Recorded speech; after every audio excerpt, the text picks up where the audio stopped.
Hello दोस्तों, मैं अमित कुमार। आज हम बात करने वाले हैं कक्षा 11वीं के चौथे चैप्टर गणितीय आगमन सिद्धांत की एक्सरसाइज 4.1 के क्वेश्चन नंबर 23 की। ठीक है, जो कि इस एक्सरसाइज का या कहते इस पूरे चैप्टर का ही सेकंड लास्ट क्वेश्चन है। ठीक है, तो चलिए देखिए, इसमें हमें दिया गया है जो हिंदी से है वो जो कि तू है भाई कि सभी n belongs to natural number के लिए गणितीय आगमन सिद्धांत के प्रयोग द्वारा सिद्ध कीजिए कि। अब सिद्ध क्या करना है, ये मेन होता है। ठीक है, ये हमें सिद्ध करना है। तो चलिए सबसे पहले सॉल्यूशन या प्रूफ लिख लोगे आप, जो भी आपकी इच्छा हो वो लिख सकते हो। तो यहाँ पे जो भी हमें दिया गया है उसको Pn लेते हैं। 41 की पावर n माइनस 14 की पावर n संख्या 27 का एक गुणज है। अब यहाँ पे देखो, यहाँ पे भी गुणज का ही वो आ रहा मुद्दा, जैसे पिछले क्वेश्चन में था हमारा एक। तो 27 के गुणज का मतलब हम आपको फिर से बता दें कि 27 का गुणज अगर कहीं भी दिया गया है तो इसका मतलब ये है कि वो नंबर 27 से पूरा पूरा कटता है। ठीक है, 27 का गुणज का मतलब है कि वो नंबर 27 से पूरा पूरा कट जाता है। ठीक है, जैसे 54 है, अगर हम आपको बताएं जैसे 54 है ना, तो 54 है क्योंकि 27 से पूरा पूरा कटता है, 2 आता है कट के। तो इसका मतलब जो 54 है वो 27 का गुणज है, यानी गुणज का मतलब वो नंबर 27 का गुणज होगा जो 27 से पूरा पूरा कट जाता हो। ठीक है, चलिए अब स्टार्ट करते हैं हम भाई काम को। तो सबसे पहले हम क्या करते हैं, n बराबर 1 के लिए सभी क्वेश्चनों में जितने में भी किया सेम बिल्कुल ऐसा ही प्रोसेस है, कोई दिक्कत नहीं, कोई परेशानी नहीं है। n बराबर 1 के लिए, के लिए, k+1 के लिए, तीनों के तीनों स्टेप फॉलो होने हैं। तो अगर आपको इसमें डाउट हो तो पूछ सकते हो बिल्कुल, वैसे तो अभी स्टार्ट ही नहीं किया हमने। अब हम क्या करेंगे, n बराबर 1 के लिए जहाँ पे भी इसमें n लिखा हुआ वहाँ पे 1 रख दो और फिर देखो कैलकुलेट करके कि क्या ये 27 से कट जाएगा। 14 की पावर 1 बराबर 41 माइनस 14, यानी ये क्या आएगा, 27 आ जाएगा भाई, सिंपल सी बात। ठीक है ना, और 27 से कटता है भाई, बिना किसी दिक्कत के कह सकते हैं हम। तो चूंकि 27 संख्या 27 का एक गुणज है भाई, सिंपल सी बात, क्योंकि पूरा पूरा कट जाता है 27 से 27, इसका मतलब गुणज है, एक गुणज है। इसलिए n बराबर 1 के लिए कथन सत्य है। हो गया भाई, 1 के लिए कथन सत्य है। हो गया भाई, n बराबर 1 के लिए कथन सत्य। अब हम क्या करेंगे, n बराबर k के लिए कथन को सत्य मान के चलते अपनी तरफ से। तो माना n बराबर k के लिए कथन सत्य है। अब अगर n बराबर 1 के लिए कथन हमने सत्य मान लिया तो इसका मतलब क्या हो जाएगा, इसमें हम जहाँ पे भी n लिखा हुआ है पूरी लाइन में उसमें k रख देते हैं n की जगह। तो p के सच दैट 41 की पावर k माइनस 14 की पावर k संख्या 27 का एक गुणज है।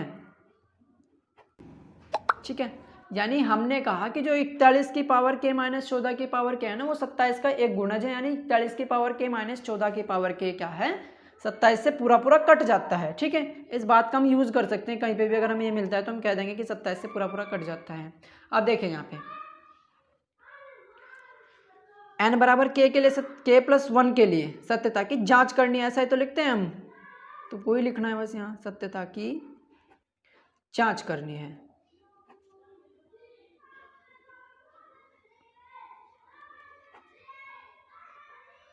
ठीक है, अब ये लिख के हमें करना क्या है, ये जो लिखा हुआ है जो भी उसमें k की जगह k+1 रख दो आप। तो 41 की पावर k+1, 14 की पावर k+1। ठीक है, अब देखिए यहाँ पे क्या कर सकते हैं भाई हम। देखो मैं आपको थोड़ी सी बात बताना चाहता हूँ कि a की पावर m+n है अगर, तो उसको कैसे लिखते हैं हम, a की पावर m इंटू a की पावर n, ये बात लिख देते हैं। यानी इसको भी जो यहाँ पे 41 को भी हम कैसे लिख देंगे, a की पावर k इंटू 41 की पावर 1 माइनस 14 की पावर k इंटू 14 की पावर 1। ठीक है, अब हमें बनाना क्या है, इससे ले लो आप 41 की पावर k माइनस 14 की पावर k आ जाना चाहिए ऐसे टाइप का। तो हम क्या करेंगे इसमें, 41 की पावर k इंटू 41 तो जो का तो। अब हमें -14 की पावर के लाना है, तो कैसे ला सकते हैं? सबसे पहले 41 कॉमन लिया होगा हमने और उसके बाद 14 की पावर के दिखाई दिया होगा। अब अगर हमने ये घटाया तो जोड़ेंगे भी भाई इसको अपनी तरफ से, तो 41 की पावर के 14 की पावर के, 41 गुणा 14 की पावर के हमने जोड़ भी दिया, बाकी का जो का तो लिख दिया हमने 14 की पावर के इंटू हाँ 14 ही है, ठीक है लिख दिया, कन्फ्यूजन हो रहा था ना, चलो कोई नहीं खैर। अब यहाँ से देखिए हम क्या कर सकते हैं, 41 तो कॉमन आ रहा है हमारा, तो कॉमन ले लेंगे भाई।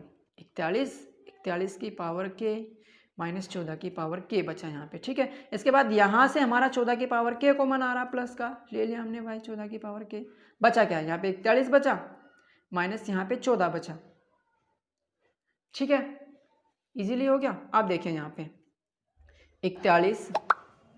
41 की पावर के माइनस 14 की पावर के प्लस 14 की पावर के। अब 41 में से 14 गया कितना बचेगा? 27 बचेगा, ठीक है ना। अब देखिए जो हमारा पहली समीकरण है या जो कथन है उसमें ये 27 से पूरा पूरा कट रहा है, ठीक है। दिया है कि ये है ना पी के हमारा 41 की पावर के माइनस 14 की पावर के संख्या 27 का एक गुणज, यानी 27 से पूरा पूरा कटता है। ऐसे ये भी देखो यहाँ पे 27 है ना मल्टीप्लाई में, तो यानी ये भी पूरा का पूरा 27 से कटता है, मतलब ये भी 27 से कट रहा और ये भी 27 से कट रहा। इसका मतलब ये है कि इन दोनों का जोड़ भी क्या होगा? 27 से कटेगा, सिंपल। अगर हम बात बताएं आपको, जैसे 6 और 9 ही है, हर क्वेश्चन में हम आपको यही एग्जांपल दे रहे हैं। अगर 6 3 से कट रहा, 9 भी 3 से कट रहा, तो इसका मतलब इन दोनों का जो जोड़ होगा वो भी 3 से जरूर कटेगा।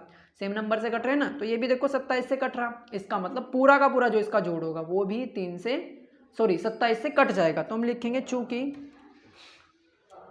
41 की पावर के माइनस 14 की पावर के प्लस 14 की पावर के इंटू 27 संख्या 27 का एक गुणज है, एक गुणज है।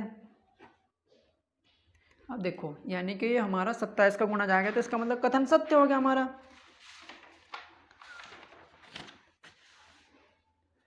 मतलब ये इसलिए n बराबर k+1 के लिए